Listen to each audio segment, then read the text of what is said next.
우리는 인생을 살아가면서 마음의 안식과 쉼을 얻어야 모든 것이 다 잘 되게 되어 있습니다.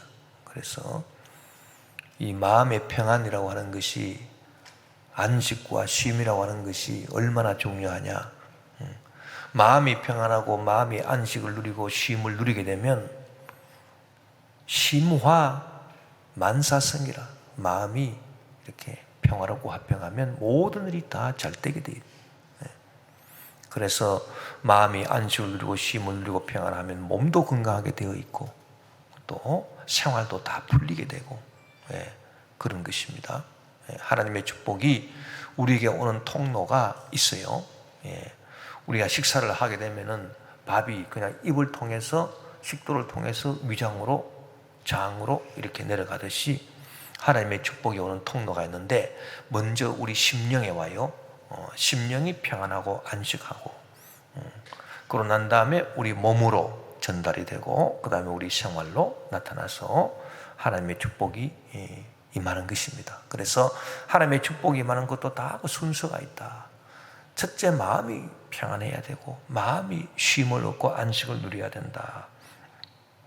특별히 하나님께서 우리에게 이 세상에서도 안식을 누릴 수 있는 축복을 주셨어요. 천국에 갔어야만이 우리가 안식을 누리는 것이 아니고 이 땅에서도 안식을 누릴 수 있는 축복을 주셨다. 그래서 이 땅에서도 우리가 예수님께 가면 수고하고 무거운 짐진 자들아 다 내게로 오라, 내가 너희를 편히 쉬게 하리라. 그렇게 해서 이 땅에서도 우리가 안식과 쉼을 누릴 수가 있는데, 주님이 주시는 안식과 쉼은 참 특별해요. 세상이 주는 것하고 달라가지고 우리가 죄가 있음에도 불구하고 주어지는 안식과 평안이에요. 마음에 걱정 근심이 있음에도 불구하고 주어지는 안식과 평안이에요. 세상이 주는 안식과 평안은 죄가 없어야 되고 걱정 근심이 없어야 되고 그래야 안식이 되고 쉼이 될 것 아니겠습니까? 그러나 우리 예수님께서 우리에게 은혜로 주시는 안식, 쉼이라고 하는 것은 내 마음속에 죄가 있고 걱정 근심이 있어도, 죄를 지었음에도 불구하고 못났음에도 불구하고 버림받아 마땅함에도 불구하고 지옥불에 떨어져 마땅함에도 불구하고 예수님께서 우리에게 주시는 그런 안식이 있고 평안이 있고 쉼이 있다. 걱정 근심 있어도 희한하게도 그 걱정 근심보다 더 밑바닥에서, 우리 마음 밑바닥에서 평안이 올라오는 그런 안식을 주신다는 거예요. 우리가 알아야 될 것은 이 마음에도 이 계층이 있어요. 마음도, 우리 마음도 그냥 단순한 게 아니고 마음 1층이 있고 마음 이렇게 지하가 있고 다 이렇게 계층이 있는 거예요. 그래서 우리 마음의 얕은 곳에는 죄가 들어와 있고, 그리고 그 죄로 인해서 늘 걱정 근심이 들어와 있고 그렇습니다. 우리가 바다를 보면은 바다 표면에는 늘 파도가 칩니다. 아무리 잔잔한 날에도 파도가 없는 날은 없어요. 그래서 늘 바람이 불고 파도가 치고 하지만은 바다 깊은 곳에는 아무런 요동이 없어요. 그와 마찬가지로 우리 마음에도 표면에는 죄가 들어와 가지고 늘 바람이 불고 파도가 치고 걱정 근심이 있고 그렇게 하지만은, 그러나 우리 마음 깊은 곳에는 우리 예수님이 주시는 평안이 있어서 마음에 안식이 있고 쉼이 있어서, 그래서 새 찬송가 408장 1절 2절 가사에도 보니 나 어느 곳에 있든지 늘 마음이 편하다. 주 예수 주신 평안함 늘 충만하도다. 나의 마음속이 늘 평안해. 나의 마음속이 늘 평안해. 악한 죄 파도가 많으나 마음이 늘 평안해. 그렇게 찬양하게 되는 것입니다. 2절도 보니까 내 마음 깊은 곳에서 영생수가 한없이 흘러나온다. 사도 바울이 고백한 것을 보면은 자기가 원하지 않는 죄를 자꾸 짓는다고 했습니다. 그 이유가 뭐냐 하니까 죄가 밖에서 들어오는 게 아니고 내 속에 딱 들어와 버렸어요. 그러니까 마음은 원이지만은 선은 행하지 아니하고 자꾸 죄를 짓는 겁니다. 우리 조상 아담 하와가 죄를 지을 때는 그 죄가 밖에서 들어왔습니다. 그런데 아담 하와 이후로는 원죄, 그 후손들의 피, DNA 가운데 죄가 딱 들어와 있습니다. 그렇게 해서 이 죄를 이길 수가 없어요. 죄를 안 지을 수가 없어요. 왜냐하면 죄가 밖에서 들어온다 그러면 물리칠 수 있을 가능성이 있는데 이 죄가 내 속에 거한단 말이에요. 그래서 사도 바울이 탄생한 것을 보면은 내가 원하는 바 선은 행하지 아니하고 원치 아니하는 바 악만 행하니, 그 악을 행하면 이건 내가 아니고 내 속에 들어와 있는 죄라, 그렇게 말했습니다. 죄가 내 마음 속에 들어와 있어서, 내 피 속에, 내 DNA 속에 들어와 있어가지고 내가 죄를 안 지을 수 없구나 탄식했습니다. 오라 나는 공고한 사람이다. 이 사망의 몸에서 누가 나를 건져내랴. 그렇게 탄식했는데, 그러나 우리가 알아야 될 것은 그 죄가 들어와 있는 위치가 우리 마음의 표면이라면 그 마음 깊은 곳에는 뭐가 있느냐? 성령이 주시는 영생수가 있다. 예수님 주시는 평안이 있고 안식이 있어요. 그래서 내 마음 깊은 곳에서 영생수가 흘러나와가지고 그 죄가 가져다 주는 그 파도, 그 여러 가지 저주, 환난, 걱정, 근심 이런 걸 다 쓸어서 없애버리고, 그래서 우리 마음이 늘 평안하게 해주시는 것입니다. 예수님이 우리에게 주시는 마음의 평안이라고 하는 것은 육신의 일을 많이 한다고 해서 고단한 것이 아니라, 일을 많이 해도 마음이 평안하면 고단하지가 않아요. 사람이 피곤하고 고단한 이유는 일을 많이 해서 그런 게 아니고 죄 때문에 그런 것입니다. 그런데 예수님께서 우리 죄를 다 용서해 주셨고 또 성령으로 우리를 늘 축복해 주시기 때문에 사람이 뭐 바쁘고 뭐 일을 많이 한다고 해서 고단한 게 아닙니다. 일을 많이 해도 안식을 누릴 수 있어요. 평안을 누릴 수가 있습니다. 빌립보서 3장 14절에 표대를 향하여 그리스도 예수 안에서 하나님이 위에서 부르신 부름의 상을 위해서 달려간다. 부름의 상을 위해서 막 다른 박질 하는데도 피곤하고 곤비하지 않아요. 왜? 하나님이 안식을 주시니까. 참 이상한 안식이에요. 놀라운 안식이에요. 우리가 예수를 믿는 사람은 이런 안식을 반드시 누려야 되는 겁니다. 이 땅에서도 누려야 돼요. 천국에 가서만 누리는 것이 아니라 이 땅에서도 누려야 되는데, 내가 믿음이 좋은가, 내가 믿음이 별로인가, 이거 자가 테스트를 다 한 번씩 해봐야 됩니다. 자기 스스로 자가 테스트 할 수 있습니다. 그건 뭐냐 하면은, 내 마음 속에 이런 평안이 있다. 악한 죄 파도가 많지만은,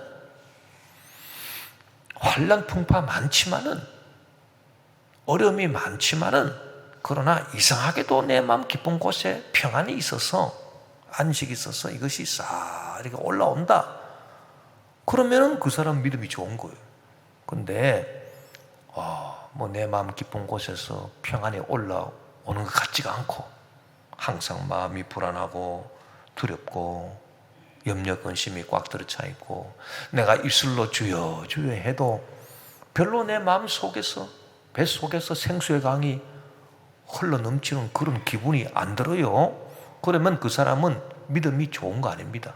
그 믿음은 병든 믿음이, 그거는 10년 믿음 생활하고 20년 믿음 생활하고 해봤자 소용없어요. 그런 믿음은 이거 내 믿음이 병들었구나 진단을 해가지고, 주님 저를 근본적으로 고쳐주십시오, 기도해서 고침 받아야 되겠습니다. 자, 우리가 참된 안식을 누리기 위해서 먼저 알아야 될 것은 이 수고하고 무거운 짐이 어디서 왔느냐, 이것부터 알아야 되겠습니다. 본문 마태복음 11장 28절에 수고하고 무거운 짐진 자들아 다 내게로 오라, 내가 너를 쉬게 하리라. 그래서 이 수고하고 무거운 짐, 이게 어디서 왔느냐, 이것을 알고 그것을 청산해야 내 마음이 힘을 얻지 않겠습니까? 이 수고하고 무거운 짐이 무슨 짐이냐 하면요, 죄짐입니다. 죄짐. 죄가 그렇게 무거운 짐이에요. 그래서 예수님이 어떤 분이냐, 죄짐 맡은 우리 구주 어찌 좋은 친구인지 걱정 근심 무거운 짐 우리 주께 맡기세. 예수님이 왜 좋은 분이냐 하면요, 왜 좋은 분입니까? 세상 친구보다 훨씬 더 좋아요. 그 누구보다도 좋습니다. 왜 나의 좋은 친구냐? 내 죄짐을 맡아주셨다는 거예요.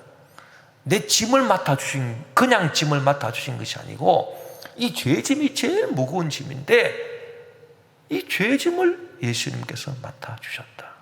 이 사람이 죄짐을 지고 있으면은 잠도 제대로 못 자고 양심이 막 찔러가지고 너는 죄인이야, 죄인이야. 자기 양심만 찌릅니까? 주위 사람이 너는 죄인이야, 죄인이야.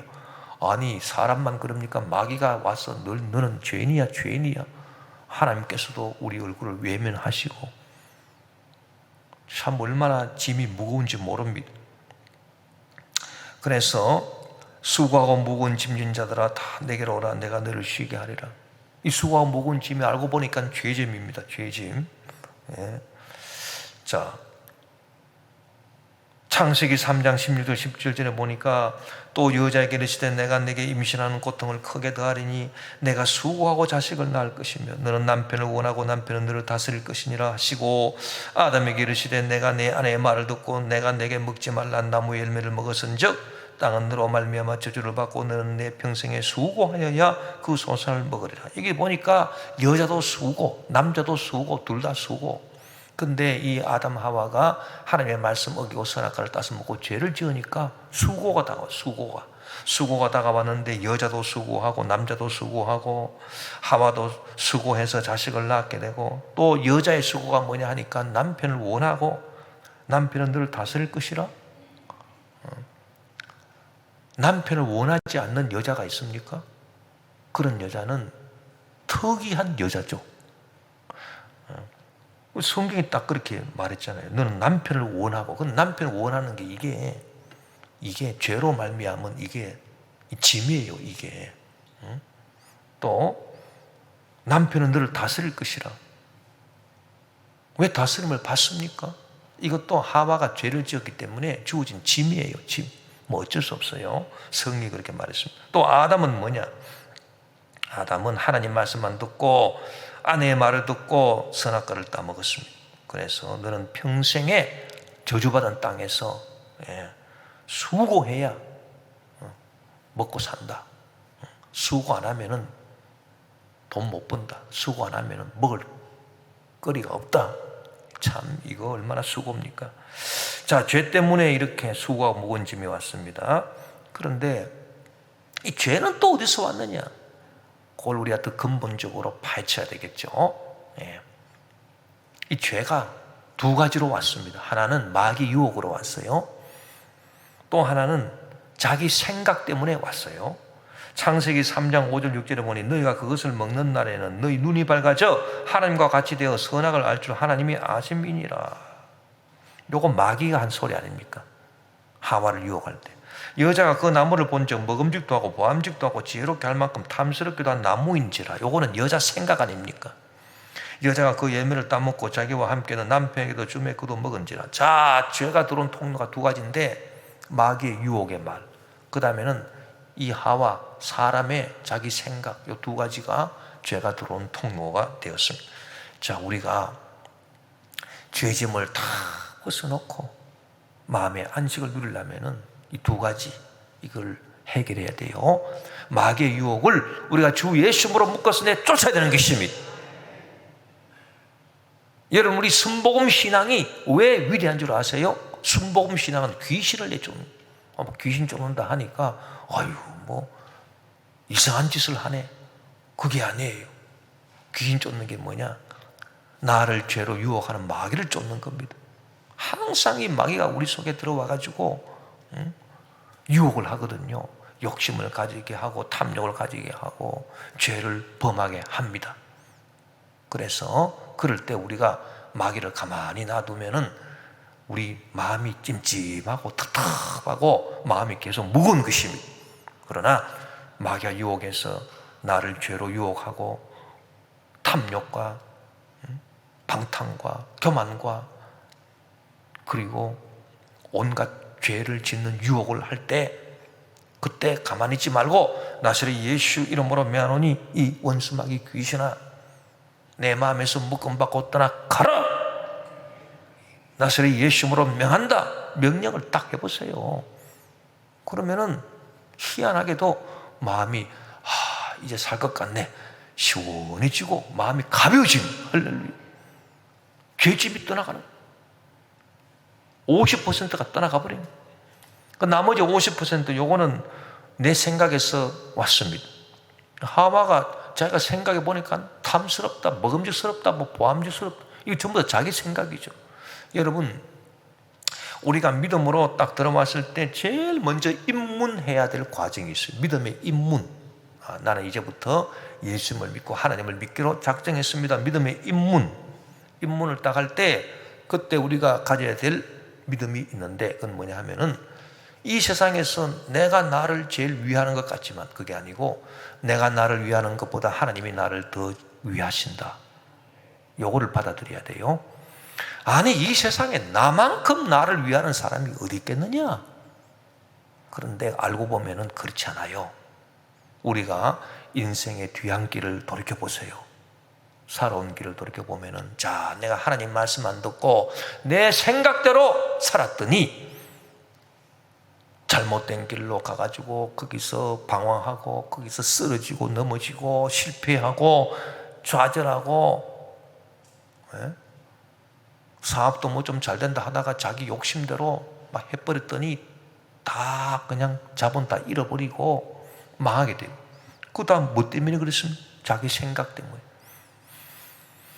이 세상에서 내가 나를 제일 위하는 것 같지만 사실 알고 보면 나를 제일 망친 사람이 바로 나요. 뭐 누가 뭐 자기를 망쳤겠어요? 자기가 자기를 망쳤지. 네. 그래서 우리가 믿음에 입문할 때 먼저 받아들여야 될 것은 내가 나를 위하는 것보다 하나님이 나를 더 위하신다. 또 내가 나를 제일 사랑하는 것 같죠? 내가 나를 제일 사랑하지 누가 나를 제일 사랑하겠느냐? 그건 그렇지 않아요. 우리가 믿음에 입문할 때는 내가 나를 사랑하는 것보다 하나님이 나를 더 사랑하신다. 나는 나를 잘 모르기 때문에 내가 뭐를 해야 나를 사랑하는지 사실 모릅니다. 그래서 그냥 엉뚱한 것을 헤매고 있는 겁니다. 그게 나 자신이에요. 방황하는 겁니다. 내가 나를 제일 잘 아는 것 같지만 그렇지 않습니다. 하나님이 나를 더 잘 아십니다. 그것을 받아들여야 돼요. 그래서 어거스틴이 그 말 했습니다. 이 말은 내 말이 아니고 어거스틴 말인데 내가 나를 위하는 것보다 하나님이 나를 더 위하시고 내가 나에게 가까이 있는 것보다 하나님이 나에게 더 가까이 계시고 내가 나를 사랑하는 것보다 하나님이 나를 더 사랑하시고 내가 나를 아는 것보다 하나님이 나를 더 잘 아시기 때문에 나는 내 뜻을 던져버리고 주님 뜻을 받아들이기로 결심했습니다. 이것이 믿음의 입문입니다. 믿음 입문이에요. 초보자가 가져야 될 믿음의 입문.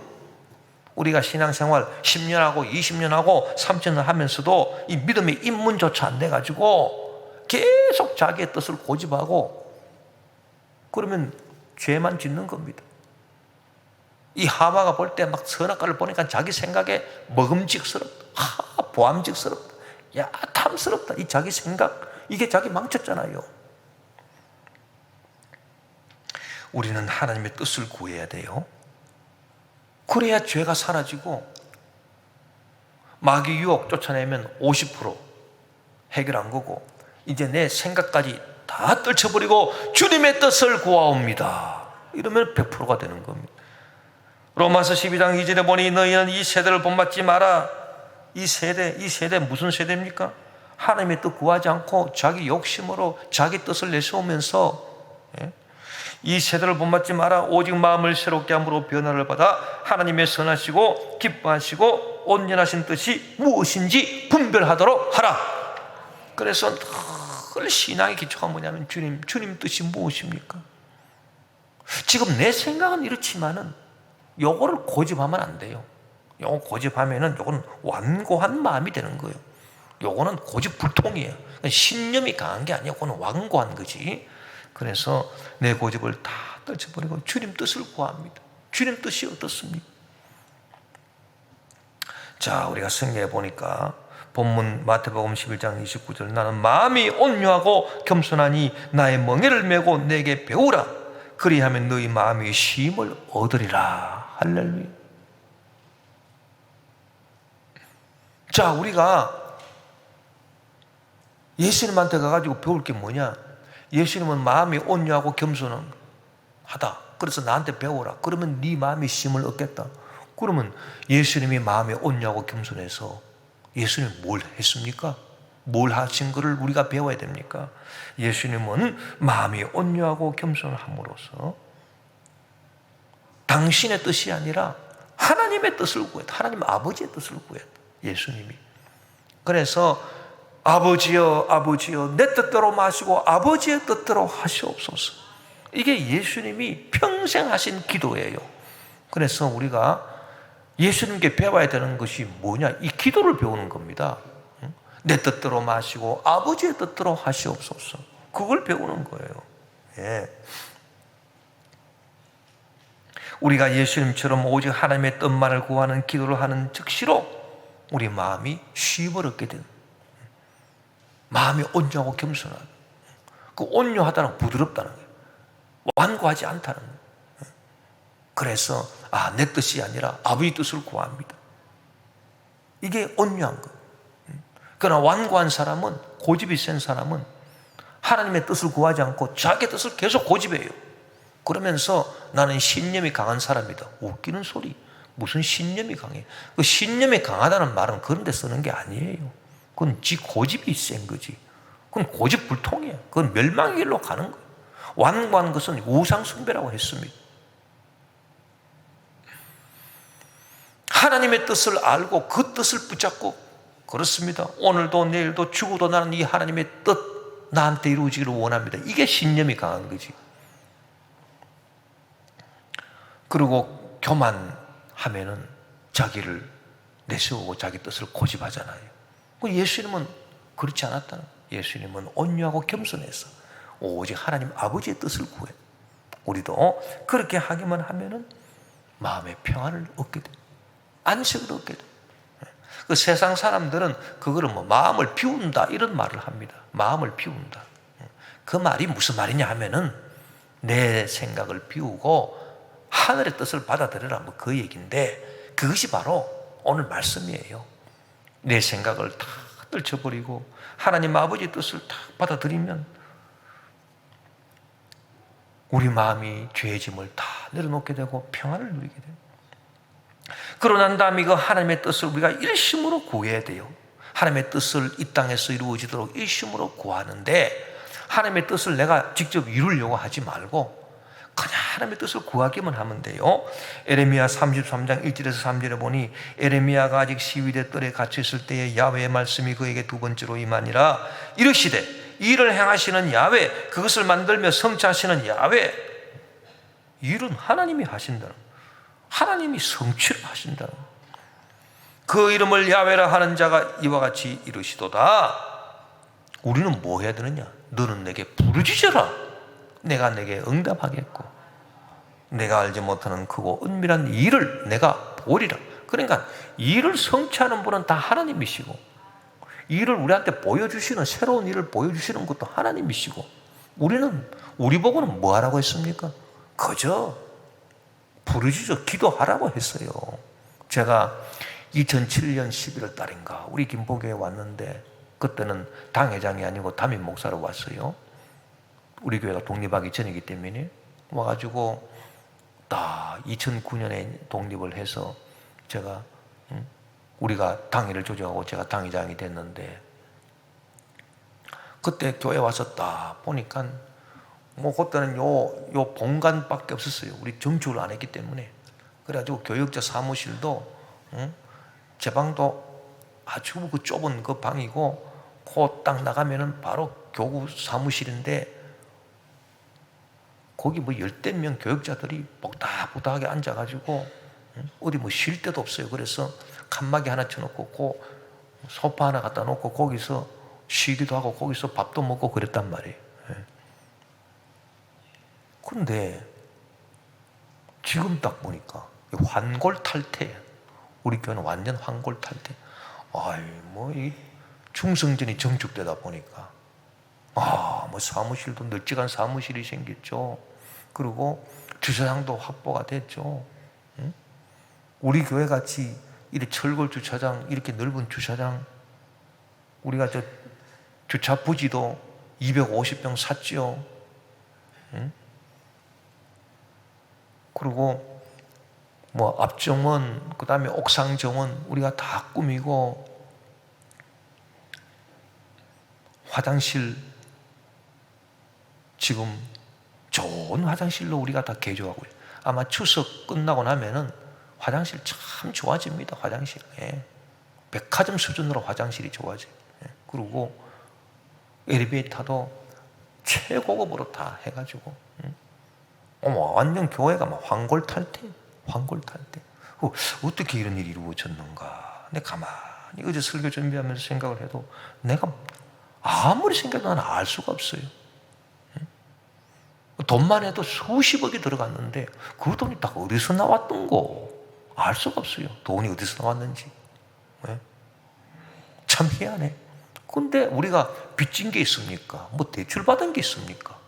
무슨 또 뭐 우리가 무슨 뭐 성도들 보고 뭐 건축 헌금하라고 뭐 강요한 적이 있습니까? 아무것도 없어요, 우리는. 근데 하나님이 다 하셨단 말이에요. 그럼 우리는 뭐해? 우리는 기도만 했어요. 나는 기도만 했어요. 기도하는 거 뭐 힘듭니까? 뭐 실제로 뭐 일을 하는 게 힘들지? 힘든 거 하나도 없잖아요. 할렐루야. 우리 인생 이렇게 살아야 되는 거예요. 우리가 평안하게 주님 앞에 나가서 주님 뜻만 구하면서 기도만 하면은 하나님이 내 인생 일 다 이루어 주시고, 교회 일도 다 이루어 주시고, 우리 대한민국 일도 하나님이 다 이루어 주실 줄 믿습니다.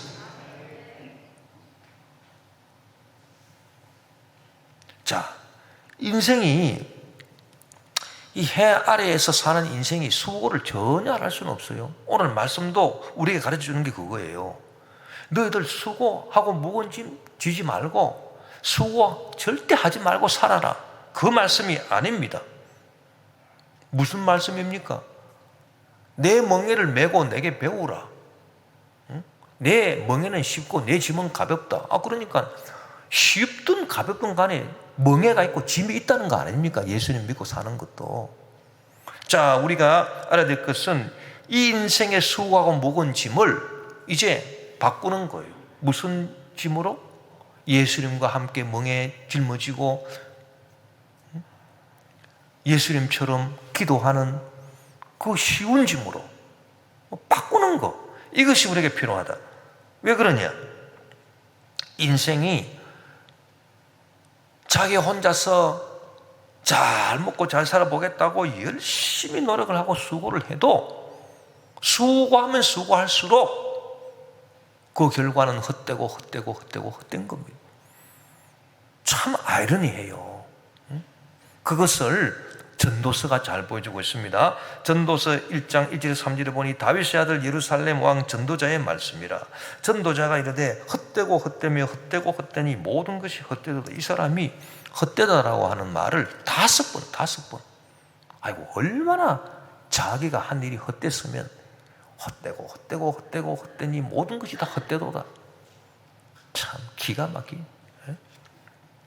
해 아래서 수고하는 모든 수고가 사람에게 무엇이 유익한? 근데 이 사람이 무슨 수고를 했는가 보니까 전도서 2장 10절에 무엇이든지 내 눈이 원하는 것을 내가 금하지 아니하며 무엇이든지 내 마음이 즐거워하는 것을 내가 막지 아니하였으니 이는 나의 모든 수고를 내 마음이 기뻐하였음이라. 이것이 나의 모든 수고로 말미암아 얻은 몫이로다.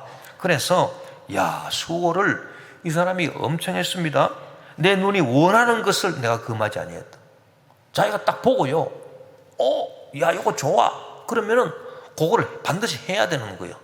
그 얼마나 고생이 많겠습니까? 예를 들어서 어디 가보니까 과수원이 있는데 좋은 과수원이 있는 거야. 이거 좋아. 나도 이런 과수원 더 크게 만들어 봐야 되겠어. 그래가지고 그 가수원 짓습니다. 가수원이 얼마만큼 진행됐나 맨날 감독하고 체크하고 얼마나 고생이. 또 어디 가보니까 못을 파놨는데, 야, 그 못에 비단 잉어들 그냥 숭어들 막 뛰놀고 낚시하고 참 좋다. 나도 못을 파야지. 그래가지고 못을 건사하게 파는 공사를 했어요. 저 베르사유 앞에 그냥 베르사유 궁전 앞에 그냥 완전 큰 그냥 못이 있듯이 막 그렇게 다 해놓은 겁니다. 얼마나 수고했습니까? 그거 짓느라고. 그리고 사업도 크게 했습니다. 돈도 많이 벌어야지. 그래가지고 사업도 그냥 엄청나게 크게 얼마나 수고했겠습니까? 또 내 마음이 즐거워하는 건 내가 막지 아니했다. 자기가 마음이 즐거워하는 거 막지 아니했다. 그래서 처첩을 거느리는데 1000명을 넘게 처첩을 거느렸다. 아니, 사람이 한 사람 아내를 두고 사는 것도 힘들어 하는데, 아니 이 사람은 뭐 부인 첩이 그냥 합해가지고 1000명이 넘어. 그러니 얼마나 수고했겠습니까? 맨날 그 여자들끼리 서로 싸우고 그냥 막 암투를 벌이고 맨날 와가지고 누가 어떻습니다 서로 모함하고 질시하고, 아이고 그 수고를 다 한 겁니다. 자, 이렇게 수고했는데 결과가 뭐냐 하니까 모든 게 헛되고 헛되니 다 헛되도. 우리 예수님은요, 우리 보고 뭐라고 말씀하셨냐 하면은 내 멍에는 쉽고 내 짐은 가볍다 그랬어요. 너희들이 나와 함께 하나님의 뜻을 구하는 이 간단한 수고, 이것만 하면은 이런 엄청난 수고 해봤자 헛된 것밖에 없는데, 이 간단한 수고로 하면 너희가 참 보람차고 행복하게 살 수 있다. 할렐루야. 여러분 도르래를 아시죠? 도르래. 이 도르래가 뭐냐 하면은 작은 힘으로 큰 물체를 들어 올리는 그 기구가 도르래예요. 지렛대 아시죠? 지렛대는 조그만 힘을 넣어도 큰 물체를 들어 올릴 수 있다. 예수님이 이 지렛대 원리를 말씀해 주십니다. 도르래의 원리를 말씀해 주십니다. 자, 너희가 나하고 함께 이 가벼운 멍에를 쥐고, 무거운 게 아니에요. 예수님하고 같이 신앙생활 하는 거. 이 뭐 무겁습니까? 가벼운 멍에를 메고 함께 하나님의 뜻을 구하는 기도, 이거 가벼운 수고라고, 가벼운 짐이라고. 요거를 너희들이 하게 되면은 요 조금만 힘만 하면 큰 물체를 들어 올릴 수 있는 그런 역사가 나타나는, 하나님의 기적의 역사가 나타나고 인간이 할 수 없는 어마어마한 일을 행할 수 있어. 왜 그걸 안 하려고 하느냐? 그 말씀 아니시겠습니까? 네? 그 몽생 미셸이라고 하는 그 프랑스의 그 수도원에 가보면 그 수도원이 바다 한가운데 지어졌는데, 세상에 막 그 위에 꼭대기에 올라가서 이렇게 보면요, 사람이 얼마나 그가 높은지 사람이 그냥 요렇게 보이는, 거기서 사진 찍어 보면은 사람이 그냥 막 꼭 손톱만큼 보여요. 사람이 그렇게 보여요. 그 높은데 어마어마한 바위를 들어 올려가지고, 거기다가 바위를 올려가지고 성전을 지었거든요. 이야, 도대체 옛날에 무슨 몇백 년 전에 말이야, 뭐 건축 기술도 없는데 어떻게 이런 걸 지었나? 알고 보니까 비결이 도르래. 그래서 그때 공사할 때 이 도르래를 갖다가 거기 현장에 딱 설치해 놨습니다. 도르래 크기가 좌우지가 뭐 어마어마한 크기 도르래. 그걸 갖고 밧줄을 해가지고 그냥 잡아 당기니까 그 밑에 무거운 바위들이 그 높은 데까지 다 올라요. 이 도르래 잡아 당기는 힘은 별거 아닙니다. 그러나 어마어마한 일을 할 수가 있다. 또 여러분, 우리가 주님 앞에 나와서 자기의 뜻을 버리고 오직 하나님의 뜻을 구하는 이 수고, 요 간단한 수고, 요걸 하게 되면은 죄로 인해서 생겨난 문제, 저주의 문제, 죄로 인해서 생겨난 질병, 파멸, 죽음, 이런 수고하고 무거운 짐을 안 줘도 된다는 거예요. 그러니 얼마나 참 귀한 축복이냐라고 하는 거예요. 사람이 수고를 전혀 안 할 수는 없어요. 공짜로 먹고 살 수는 없는 겁니다, 사람이. 그러나 우리가 하나님 앞에 나와서 기도하는 수고, 하나님 뜻을 구하는 수고, 내 뜻을 버리고 하나님 뜻을 구하는 이 수고, 이거를 주님과 함께 하면은 이런 어마어마한 일을 내 인생에서 이룰 수가 있고, 또 죄로 인한 수고, 질병, 고통, 환난, 저주, 죽음, 지옥의 짐을 갖다가 우리가 내려놓을 수 있는 거예요. 이게 얼마나 축복입니까? 전번 수요일 날, 제가 전번 주일에 전번 주일도 말씀드렸잖아요. 고향교회 우리 누님,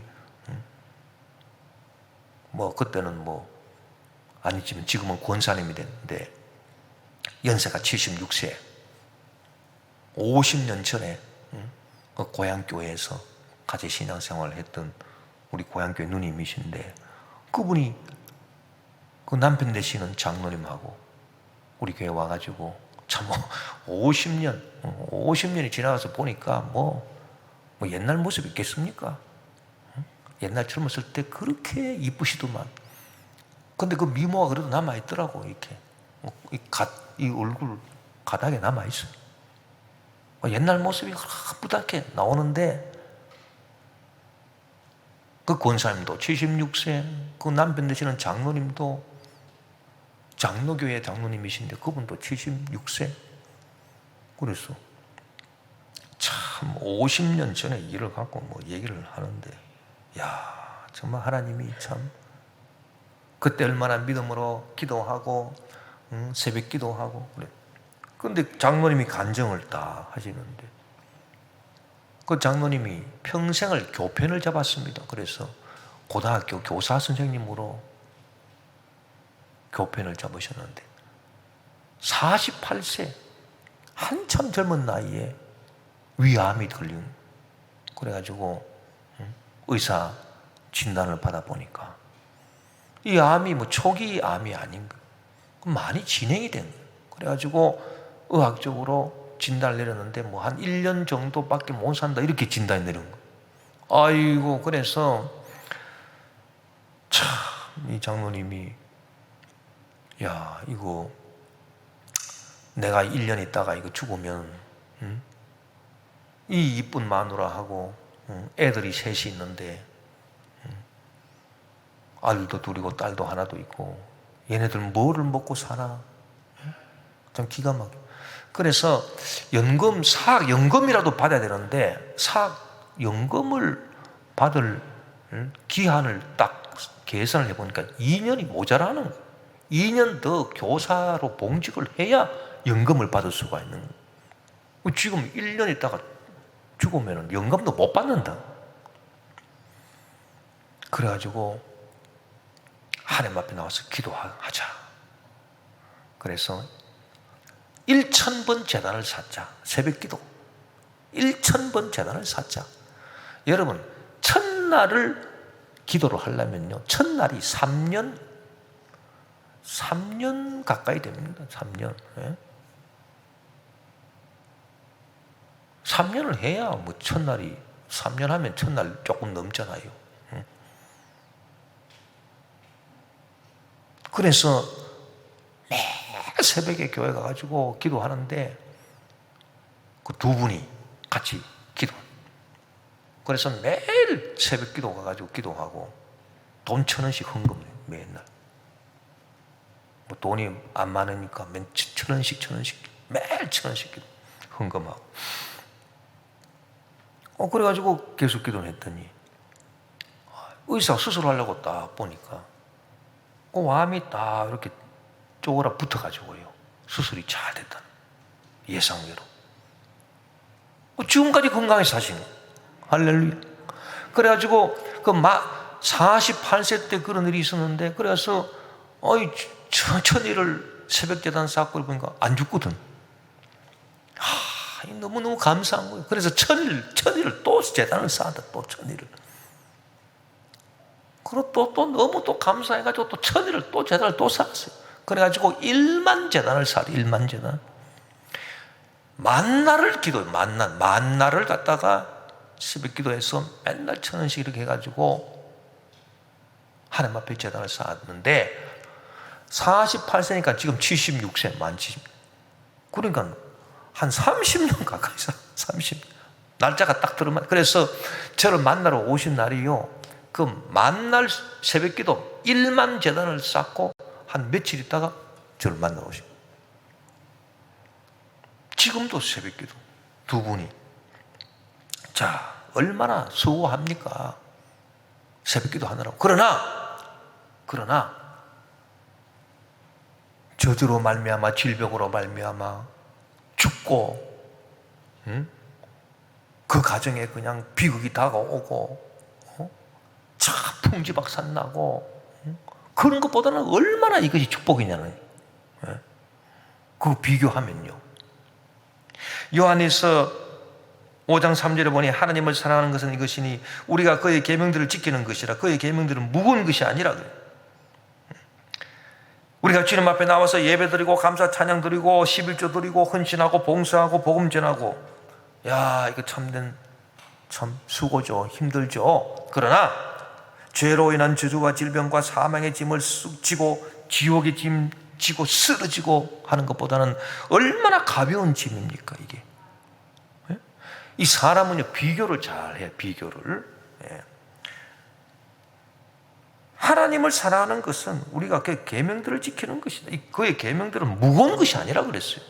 요한에서 5장 3절. 하나님을 사랑하는 것은 이것이니 우리가 그의 계명들을 지키는 것이나 그의 계명들은 무거운 것이 아니다 그랬잖아요. 마귀가 우리한테 오면요, 야, 네가 뭐 1,000번 새벽 기도를 한다고? 아이고, 야야, 그 얼마나 고생인데. 그 말 되지도 않아서 하지도 말아라. 아, 너가 뭐 교회에 뭐 11조를 바쳐? 아이고, 야야야야야, 웃기는 소리 하지 마. 네 쓸 것도 아까운데.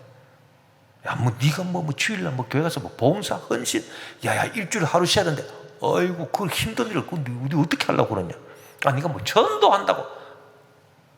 야, 참 너 완전 미쳤구나. 그 힘든 일을 어떻게 하려고 그러냐? 마귀가 오는데 다가오면요, 주님 말씀대로 살아가는 것이 얼마나 어렵게 여겨지는지 몰라요. 뭐 도저히 이건 내가 감당 못한다 이렇게 여겨집니다. 그건 마귀의 역사. 그 마귀는 예수님을 쫓아버립니다. 성령님이 오시면 어떻게 됩니까? 성령님 오시면, 그래, 하나님의 계명은 무거운 것이 아니다. 오늘 예수님 말씀대로 내 멍에는 쉽다, 내 짐은 가볍다, 요거 져라.